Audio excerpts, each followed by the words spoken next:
This is breaking news. Mayor de Blasio is giving an update on the coronavirus pandemic in New York City. Let's listen in. I get the honor of watching the people of this city fight back against this disease, and it's 8.6 million people working as one. It's really quite extraordinary how much people have banded together to fight this disease as a common front. And what our job is here at City Hall and all our agencies is to keep strengthening that fight, giving you more and more tools to fight with, more and more ways to support the efforts that everyday New Yorkers are doing to help us overcome this disease. And one of the things that's been really gratifying, really amazing, is all the businesses, all the organizations in the city have stepped up in extraordinary ways to support this fight. We've had some amazing partnerships with the private sector. I've talked to you about over the last few weeks.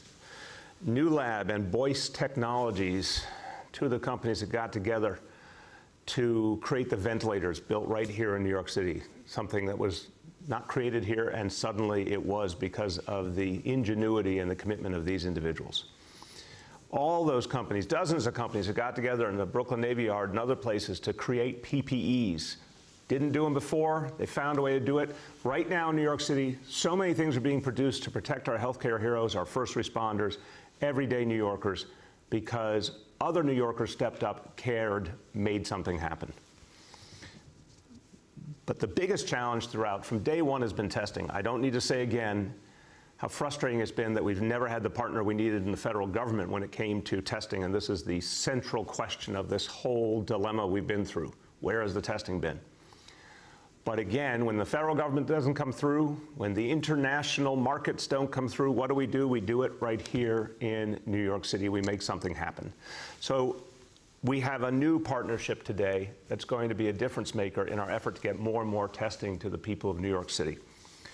And the place we turn is to the largest urgent care company in this city, CityMD. And I want to thank everyone at CityMD for their commitment to making something very important happen here. Really appreciate that they've come forward to help this city. They care about this city. They're doing something extraordinary. So we've been working over the last few weeks and found a way to come into partnership on a very, very big scale. This is the diagnostic testing, the PCR testing. It will be available at all CityMD sites all around New York City, and that's a lot of sites, 123 sites. I'm going to say it again, 123 sites across the 5 boroughs.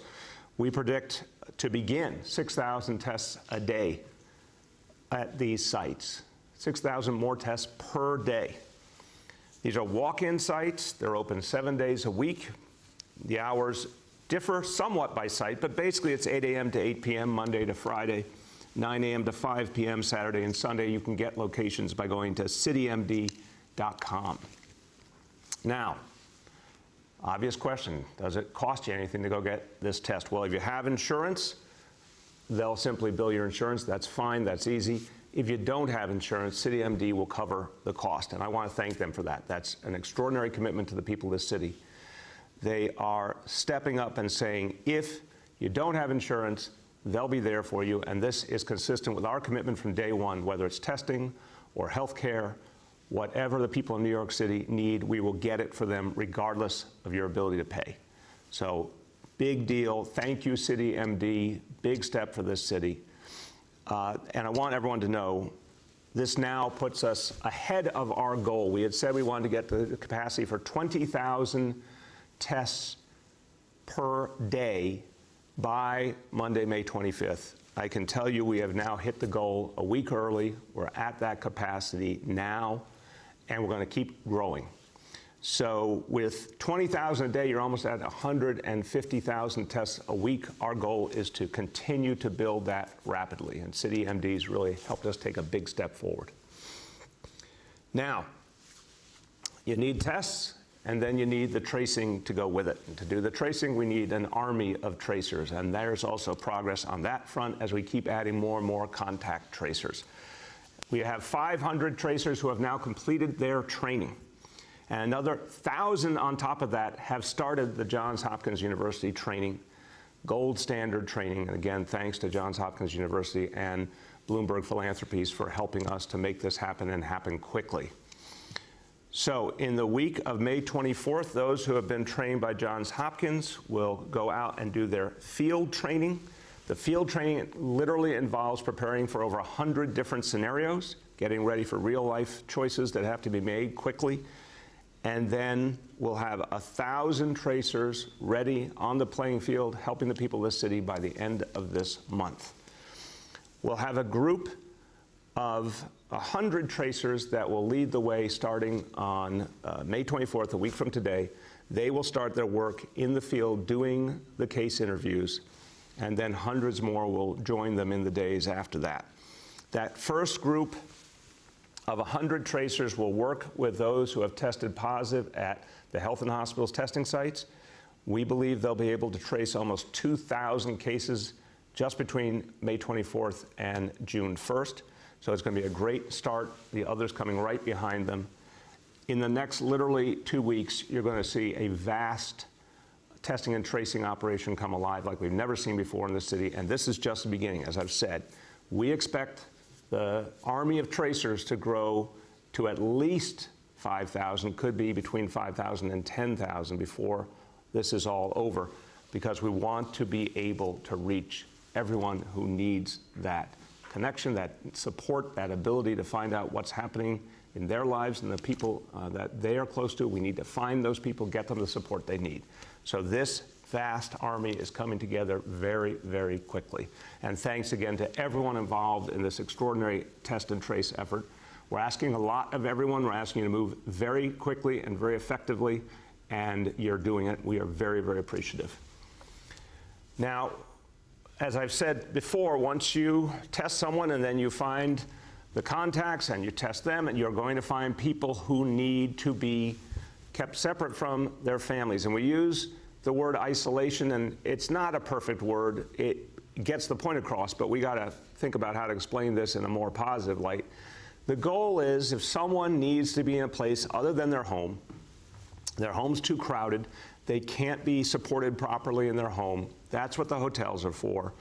That's why we have a whole effort not only to say, okay, we're going to help you evaluate whether you can properly stay in your home if you've tested positive, if you're symptomatic, to help you figure out if that can work, or you need to be someplace else. But if you need to be someplace else, to get you there and get you all the support you need while you are in that setting, getting through the disease, making sure you're not infecting the other people in your life. This model has shown tremendous impact in many parts of the world. We're going to do it on a grand scale here with all the support that people need. And to make that happen, by June 1st, we're going to have individuals all over the city who are helping everyday New Yorkers who need that facilitation, who need that support to get to a hotel and get all the help that goes with it. And these folks will be our resource navigators. So we're going to get community-based organizations in all 5 boroughs to help us do this, who know communities around the city, who understand what people need and how to help them. And with these community-based organizations, we'll hire between 200 and 300 resource navigators. And they'll be the go-to people, understand communities of the city, speak the languages of all the communities of the city, understand what their neighbors need. They will be there, and the resource navigators will help make sure people get that transportation to the hotels, get the food they need, the medication they need, everything, the laundry services, you name it. If people need mental health support, whatever it may be, there'll be obviously medical professionals also constantly working with the people in the hotels. But we want everyday connection with anyone who's in a hotel, in isolation, so they get whatever support they need for the period they're there. So folks are going to know who to turn to at all times and have that personal connection to get the help they need. Now, when we think about test and trace, and we think about all this big apparatus being put together, that's with the diagnostic testing, the PCR testing first and foremost, but all pieces of the equation are important, and the antibody testing is important too. Now, we've said many times, antibody testing isn't perfect, but it is helpful. It at least tells you if it's a good test, if it's a quality test, it tells you you've been exposed to the disease previously, and obviously you've been able to beat it. That's evident. So it tells you something important Does not tell you let down your guard or that you can never be once again infected by the disease, but it does tell you you've shown before you could overcome it. That's very, very important. So in these next weeks, we're going to reach 140,000 New York City first responders and healthcare workers with free antibody testing, and another 140,000 everyday New Yorkers also with free antibody testing. So combined, more than 250,000 people will get this testing. New Yorkers in all 5 boroughs can start signing up for antibody testing right now. It is by appointment only, and remember, it's not just so that you get the results, which you deserve and is important, and of course it's free, but on top of that, it helps the medical community and the city of New York to understand better what's happening with this disease here in the city. The survey that's part of this will help us to fight this disease better. So you'll be helping yourself, but also helping everyone else with the information that will be gleaned from all this testing. So we have 5 locations in the Bronx at 4006 3rd Avenue in Claremont, in Brooklyn at the NYPD Community Center in East New York, which is an amazing facility I have visited, and very, very appreciative of the NYPD for their partnership here. In Manhattan, Manhattanville Health Center, obviously in Manhattanville. In Queens, at 3409 Queens Boulevard, Long Island City. In Staten Island at the St. John Villa Academy in Concord. To make an appointment today, go online, nyc.gov/antibody survey, or call 888-279-0967. All right, so that's testing, tracing, all the things that we're doing to fight back, all the partners we brought into play, all the ways we're trying to help you and protect you. And now we need you to help protect everyone in this city, because everyone in this city who's able to give blood can give blood and make such a big difference. And right now we have a challenge with our blood supply. This has come up in recent days. We need to address it. And so many New Yorkers are saying in this crisis, what can I do? How can I help? One thing you can definitely do, one thing that will help for sure, is to give blood in this moment of crisis. What we know happened here is that traditionally in a regular year where people gather together, companies and organizations, there's blood drives. That adds up to a lot. We do them at city agencies too. But this year, for the last few months, blood drives have been disrupted. It's now having a real impact on our blood supply. We need to make a comeback quickly. So the New York City Blood Center now has only a few days' supply. We need to make sure that we strengthen that supply. That supply of blood helps all our hospitals. They're not in a position to resupply them until they get more blood from people's donations.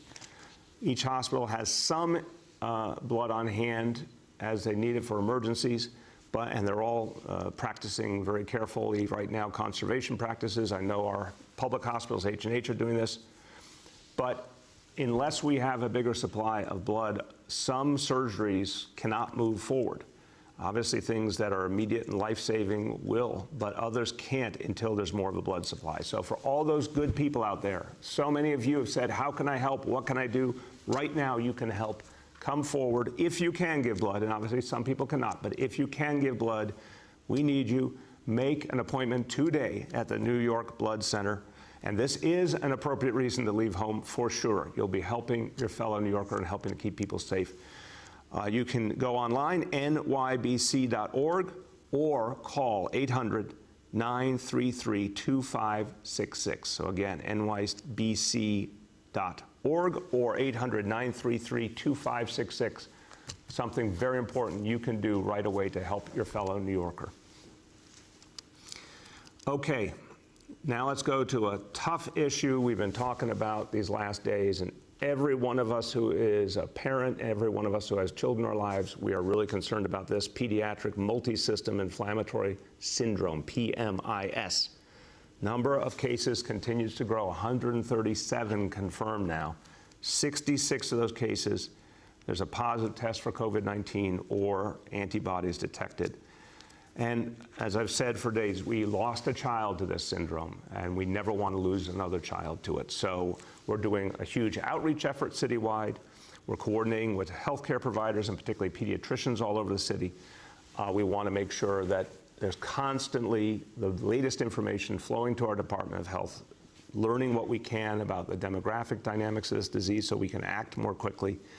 And everything we see gives us information to act on. We see certainly initial indication of real disparity. I'm deeply concerned about that. We have only, thank God, a small number of cases. But if we continue to see evidence of disparity, we have to continue to adjust our strategies to address this. But right now, what we need the most is protect every child. So every parent, every family member out there, if you see those symptoms, fever, rash, vomiting, if you see any of them, particularly in combination, please immediately call your doctor or your healthcare provider. If you don't have one, call 311, and you'll get connected to a health and hospitals clinician. Early detection saves lives of children. So please, if you see anything unusual like that in your child, call immediately so we can make sure your child gets help. Okay, now, turning to something that is both about our health and safety, but also about this time of year. Everyone is feeling this weekend, we had some beautiful weather already. We're feeling the pull of the outdoors. We're feeling the season's changing. We all want to be out there, and we all also understand we're in the middle of a pandemic and we have to do things differently. The idea here is to put health and safety first. No one has to be reminded we are the epicenter of this national crisis with the coronavirus. Some places in this country haven't been affected much. Other places in the country were actually affected a lot, and for whatever reason decided to reopen quickly, even if there wasn't a lot of evidence it was safe. And tragically, we're seeing in some of those places a huge uptick in the disease. There are places that have been hard hit, but no place has been hard hit the way New York City has. We are going to be always putting health and safety first. We're going to be careful and cautious to get it right. And so even though it's beautiful weather, even though people want to be out there, we're going to be really smart about what we allow and what we don't allow for the foreseeable future. So there's obviously a huge interest in the beaches, and the state of New York has said that different localities can make different choices, and some are deciding in the metropolitan area to open beaches for Memorial Day, the traditional start of the beach season. I've said before, I'm going to say again, we are not opening our beaches on Memorial Day. We are not opening our beaches in the near term. It is not safe. It is not the right thing to do in the epicenter of this crisis. So, that decision I did not make lightly. We thought long and hard about it, but continuing to watch our indicators, which don't have us where we need to be yet, we are going to be very smart and careful about this. So what's going to happen is we are going to take it week and day at a time to figure out where we're going. I've never ruled out the possibility of beaches being open later in the summer, but we're not ready yet. And the scene you see there, that is a typical beach day when things are normal in New York City. That cannot happen anytime soon, and that's what we're guarding against, because right there you would see a lot of people in danger and a lot of spread of the disease, and we're not going to let that happen. After all the progress we've made, you've made, fighting back this disease, we're not taking that chance. And by the way, that's just the beach. Imagine the scene on the A train with people going out to the Rockaways, or any other train where people go to the beach, or the buses. We're not going to allow that crowding to happen. So the word is no, not yet, not now. Beaches are not open for swimming. They're not open for all the normal things people do in beach season. So there will not be swimming. It will not be allowed. There will not be lifeguards on duty. We're going to treat this immediate phase the way we do the times of year when beaches are not open. For now, we're going to leave it the way it is, that if someone wants to, from the local community, walk on the beach, that's okay. We're going to let that happen for now. But if we start to see people congregating, if we start to see people swimming, if we start to see people doing things that literally go against everything we've talked about in terms of health and safety, then we will take further measures. We're putting fencing in and in reserve that could close off the beaches if needed. It's certainly not something I want to do or my team here at City Hall wants to do. I know the Parks Department doesn't want to do it, but we will be ready if we have to. So what you'll see in the coming days is fencing put in place, ready to be implemented. In the meantime, a lot of NYPD presence, a lot of Parks Department presence, and You could go, everyday New Yorkers, from the neighborhoods around the beach, just like you are now. You want to walk along the beach or sit on the beach for a while, fine. No swimming, no parties, no sports, no gatherings. We're going to give people a chance to get it right. And I believe in New Yorkers. I believe in everything you've done. If people don't get it right, if we start to see a lot of violation of those rules, up will come the fences closing off those beaches. No one wants that, but we're ready to do it if that's what it takes to keep people safe. In the meantime, we will prepare for better times. We don't know the day yet when in the future we might be able to open the beaches the right way. We will have our lifeguards trained and ready. We will be ready for that eventuality, but we are not there yet. Okay, let me do the daily indicators. And again, this kind of makes the point, progress, but still not enough progress. Yesterday, we definitely had a good day, but not a perfect day because 2 indicators down, 1 indicator up, but only by a little. Today, a good day, still not a perfect day, but definitely a good day. 2 indicators down, 1 unchanged. So indicator 1, daily number of people admitted to hospitals for suspected COVID-19, unchanged, 77 to 77. Number 2, daily number of people in ICUs across health and hospitals for suspected COVID-19, down and down in a very big way. This is really, this piece of the news is just plain good news and very important for all those folks fighting for their lives, down from 506 to 469. And the percentage of people who are testing positive for COVID-19 down from 13% to 11%. So a good day, particularly in terms of ICUs, but we want even better days and we want to see them strung together consistently. A few words in Spanish. Necesitamos escribir de nuevo nuestra historia sobre los exámenes de coronavirus. Son tan importantes, pero nunca hemos tenido suficiente. Nuestro acuerdo con CityMD les va a dar a miles de neoyorquinos las respuestas que merecen cada día. Les vamos a hacer más y más exámenes a los neoyorquinos para seguir el rastro de este virus y vamos a seguir salvando vidas. With that, we turn to our colleagues in the media, and please remind me of the name and outlet of each journalist. Hi all, just a reminder that we have Deputy Mayor Bean, President and CEO of Health and Hospitals, Dr. Katz, Executive Director of Test and Trace Corps, Dr. Long, and Senior Advisor, Dr. Varma on the phone. With that, I will start with Abu from Bangla Patrika. Hello, Mayor. How are you? Good. How you doing? Good. Thank you so much for asking. Mayor, I have just 2 questions, small 2 questions. Number 1, the doctors and the people who understand that kind of disease, they're always warning that this disease can come back again. So I would like to ask you, if it's come back again, then how the New York City prepared to face that kind of epidemic again? And number 2, we face a huge crisis because of the COVID-19. And what is the best lesson you get personally in that crisis? Well, I think the lesson has been the power of the people, Abu. We asked the people of the city to do something extraordinary and difficult and unheard of for New Yorkers, and they've done it overwhelmingly.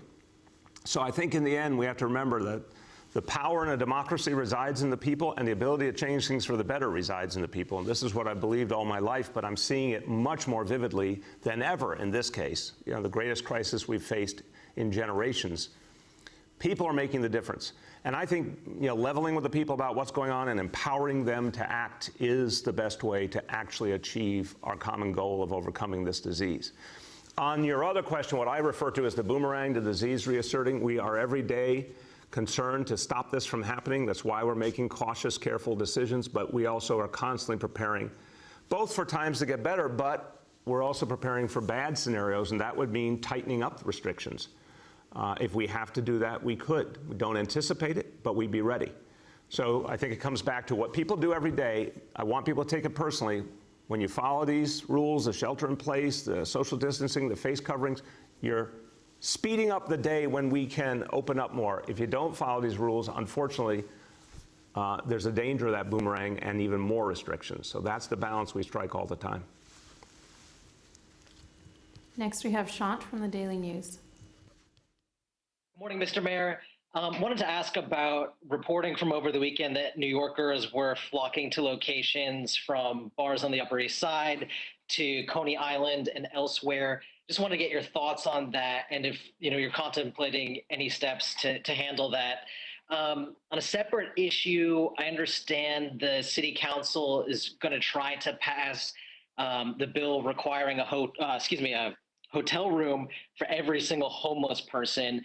Will you veto that if that passes without a veto-proof majority? And any other thoughts on that bill?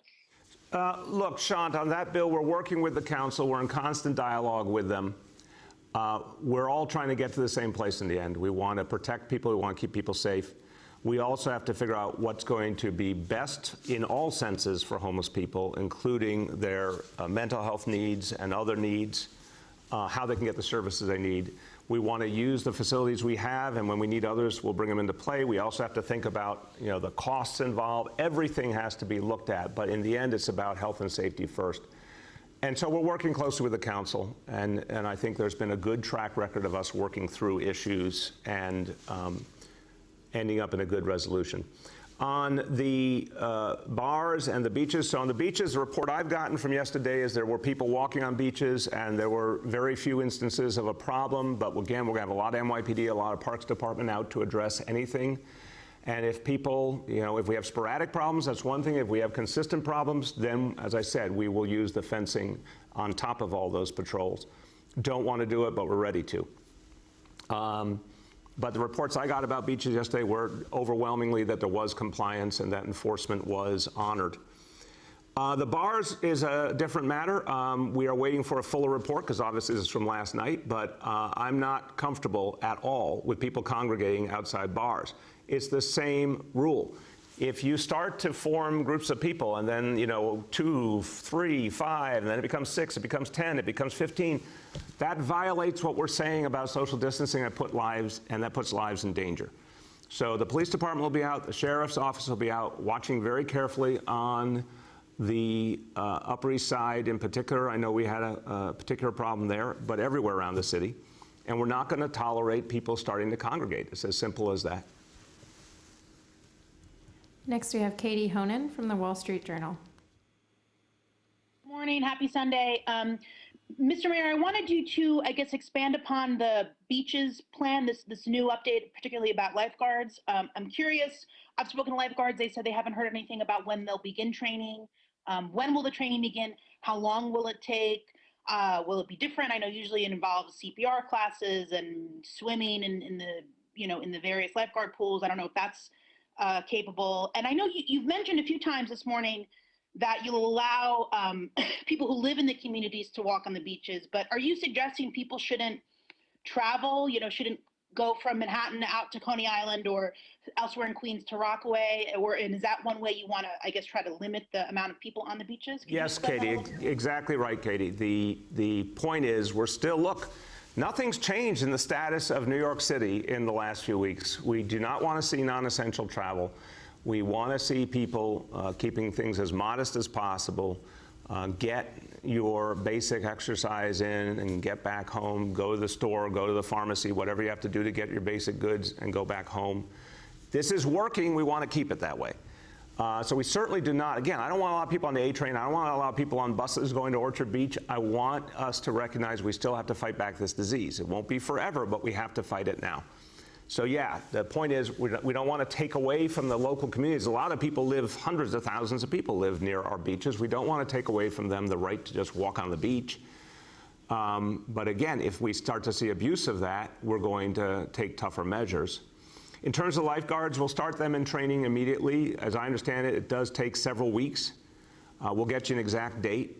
But certainly by the time we would honestly consider reopening beaches with all that comes with that, the lifeguards will be ready. Next, we have Deborah Lee from Manhattan Times, Bronx Free Press. Good morning, everyone. Can you hear me? Yep. How you doing, Deborah Lee? I'm well, thank you. This is a question, Mr. Mayor, regarding last week's reports on tension and discord within the Department of Health, and specifically with Commissioner Barbeau, who's again not present for today's lineup. I wonder if you could speak, last time we left off, you said you were going to speak to her over the weekend. If you could apprise us of that conversation. And are you concerned that her continuing absence will continue to undermine the efforts of the administration to provide accurate guidance that they'll follow from the city in a unified way on what they should be doing to combat the virus? And then also, I wanted to speak to the degree to which community-based health centers are being involved or not in the testing process here.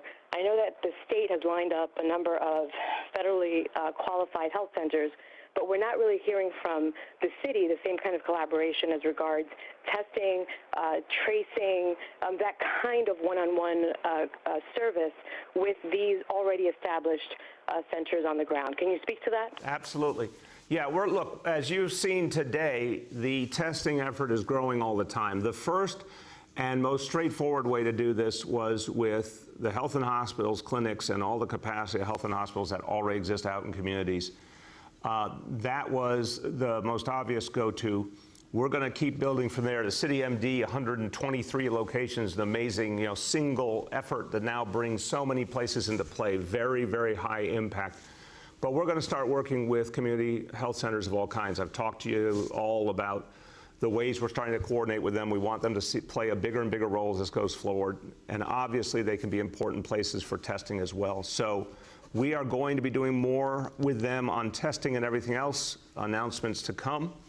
On Dr. Barbeau, again, I don't want you to in any way compare what happens at a press conference to the overall work of our agencies. The work of all of our agencies continues every single day. Press conferences, we put together different lineups each day for whatever the purpose of that press conference is. Health department's doing its good work regularly. I spoke to Dr. Barbeau yesterday. We had a good and constructive conversation. We talked about the concerns that I've raised and others have raised about her conversation with Chief Monahan. I told her I thought it was important for her to address that publicly. I believe she'll be doing that soon. And the work needs to continue. And we talked about how to deepen the work of all of our departments as a single team in a unified effort for the good of all New Yorkers. And it was a good conversation. I am convinced we're all going to do important and good work going forward to keep fighting back this disease. So a positive conversation, and we're all moving forward. Next, we have Miles from NBC. On the Upper East Side, it was more than just being people outside of bars. You had people doing dine-in at some of the Thai places that are just a few blocks from where you live. It was a different scene than what we saw at Domino Park or at the beach. The beach was packed, but at least people, were spread out. This was a different situation. And when our cameras went there, the people were defiant. They yelled at our photographers. And is it that people just don't understand what's going on? Well, defiant and yelling at your photographers, I'm sorry that happened to you guys, but again, I think there's going to be a different reality when the sheriff shows up or the NYPD shows up, and that's what's going to happen, and all the other agencies. When we first, I made the decision, and I remember the day I did it, I spoke to Dr. Fauci for guidance and made the decision to close the bars and restaurants in this city, only allow them to do takeout and delivery. And we've kept to that ever since. And overwhelmingly, we've seen a lot of compliance. If we have instances where there's not compliance, I want to know about it. I want to know about it from you telling my team. I want any New Yorker who sees any place allowing dining in, call 311 immediately, and they will be visited immediately with inspectors, and there'll be serious fines. And if we have to shut places down, we will if they're starting to violate these rules, because this is about health and safety. And the same with congregating outside. Look, if a bunch of people are congregating, that's a gathering. What did I say the other day? The NYPD is going to focus its enforcement on gatherings. So please share with us those locations, and we will deal with them immediately. Next, we have Luis from New Yorker. For our antibody test tomorrow, it's part of that new survey. there was basically no criteria for us getting the appointment for our test. But looking at the City MD site, I see the criteria needing to be met in order to get a test through them. Do you hope for a day when every single New Yorker can be tested regardless of having ever been symptomatic or having ever been in touch with anyone who tested positive? And Mr. Mayor, can we approach the future, as we approach the future, when more and more testing will be made available and the criteria is adjusted to include more and more people? What else can you say to everyone out there to make them understand the importance of getting tested? Well, look, Luis, again, the PCR testing, the diagnostic testing, which is still in a very imperfect supply, although I'm thrilled we are now at 20,000 a day capacity and growing. It's still nowhere near what we want. We are keeping some real criteria on that according to greatest need. That is starting to loosen up as we get more and more supply. It will continue. I would love nothing more than the day to come when that could be truly as universal as we want it to be.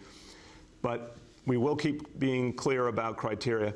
Again, the antibody testing, very valuable, but not the same as the PCR testing, but we still want any New Yorker who wants to take advantage of the antibody testing to do so. Now, the point to my mind going forward is that testing helps us know what's going on big picture, but it's also about the ability with the diagnostic testing, the PCR testing, the kind we have at City MD, the kind we have at the H&H clinics. It's our ability to determine what to do with each person in each family. If someone tests positive, then we know how to help them get support. If they need to isolate, how to isolate. The value of testing is it gives you the knowledge then to act.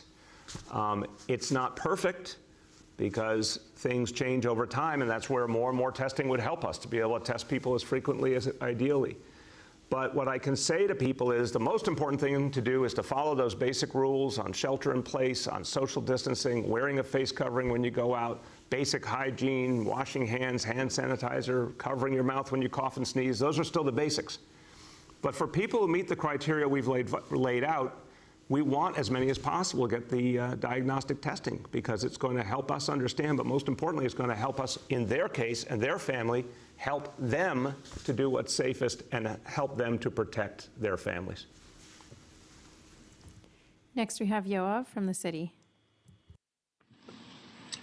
Hi, Mr. Mayor. I believe on Thursday or Friday, you were asked a number of times essentially to offer an expression of support for your health commissioner.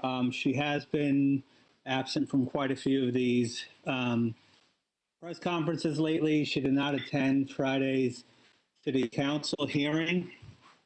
So I just essentially wanted to offer you another opportunity to essentially assure the public that you believe you have confidence in your health commissioner. I chose her, Yoav. She is the health commissioner that I chose to put in place. I've been working constantly with her during this crisis. I have a lot of respect for Commissioner Barbeau.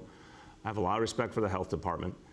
It was important that we have a conversation to clear the air on some of the recent issues, and I think we had a good and productive conversation, and we're going to move forward together. So yeah, look forward to her doing good and important work. And I think we all understand this is a team effort. And I know, and I don't ever blame the media for focusing on personalities. I'm going to state the obvious. Having the responsibility for protecting all New Yorkers, it is not about one personality or another. It is about a huge team that needs to work together as a team to protect people with only one agenda, protecting the people in New York City, nothing else, no other considerations. And that's what I expect from everyone, and we're all going to move forward on that basis. Last two for today. Next, we have Jacob from Jewish Insider. Jacob, are you there? Jacob, can you hear me? Hi, Mr. Mayor. Good morning. There, we thought we lost you, Jacob. What's going on? You're never going to lose me, and I'm sorry if I'm a week late, but I want to wish you a belated happy birthday. Thank you, Jacob. So I have two questions. Number one, I've been getting a lot of inquiries about the state extending the restrictions on small businesses and local shops opening. And a lot of shop owners have expressed their, some say disappointment, but also their frustration at, they were given no guidance and they do not know as to when they would be able to reopen, even with some restrictions, if it's letting one customer at a time in, or implementing some restrictions in practicing social distancing. So my question is, what would you tell those shop owners as how long to wait, and what can be done for them to resume business?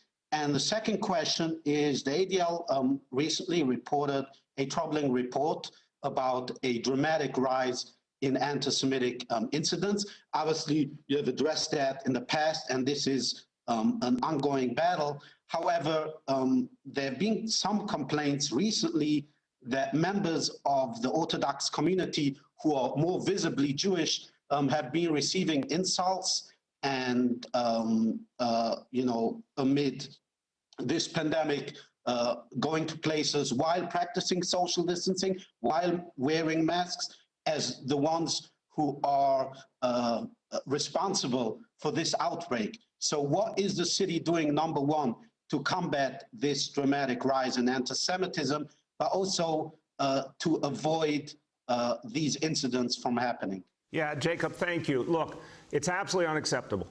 And we had a horrible incident, and there was instant consequences for those perpetrators. The incident where we had someone in the Jewish community wearing a mask, and someone tried to pull it off them, which is just insulting. It's anti-Semitic. It's discrimination. It's really a horrible thing to do to another human being. But think about the implication too of someone trying to do the right thing and protecting their fellow New Yorker by wearing that mask, and then someone tries to take it off them, thus endangering everybody, themselves included. It's not only is it anti-Semitic and inappropriate, an act of bias, it's idiotic because it just makes everyone less safe. So there were quick consequences in that case. Those individuals were arrested. But we're going to, as always, ensure that there is a strong NYPD presence anytime, anywhere we see bias. And this has been true in many different communities, and the answer has always been to make a strong, clear statement that we don't accept bias in the city, that there will be consequences for acts of bias and discrimination, to increase NYPD presence and presence of other city agencies to protect people. We'll do that whenever needed. It has worked consistently, and people need to know there's consequences, and it will not be accepted in this city. On the small shops, very important issue. Look, I keep talking about these indicators every day, and the state has their own indicators, and we're all working together, and it's quite clear nothing is going to change in May. It's May 17th. The indicators on the state level and the city level have not moved enough to change things in May for all intents and purposes. So we're talking about June is our first opportunity, but we have to keep making progress. So I'd say to everyone in every community, if you want to open those small shops, keep buckling down on the social distancing, on the shelter in place, on using the face coverings, all these things. It's literally a direct line between what you do and our ability to reopen anything.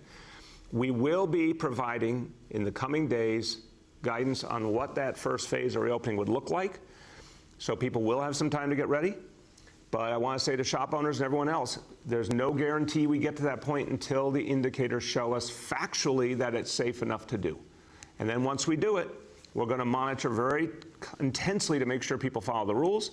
If they don't, there will be consequences. If we see a resurgence of the disease, unfortunately, we would have to put back on restrictions. So we're going to be very smart and careful about this, but there will be time for shop owners to know what's coming, but it's not coming in the month of May. Last question for today. Roger from 1010 Wins. Hello, Mayor. Good morning. I wanted to ask you a little more about these resource navigators and how that's going to work. If someone tests positive for COVID-19, is living with family, when should they reach out to these people? How will they find out about these people, and how do they reach out to these people? So I'm going to turn to Dr. Ted Long, who's the Executive Director of the Test and Trace Corps, and I'll only say, as we turn to Dr. Long, the goal here is to make it really user-friendly, really easy for the people in New York City who need that support to get it.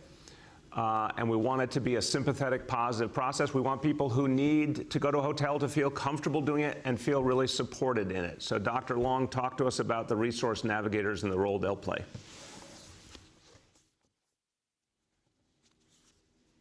I know he's out there. Dr. Long, can you hear me?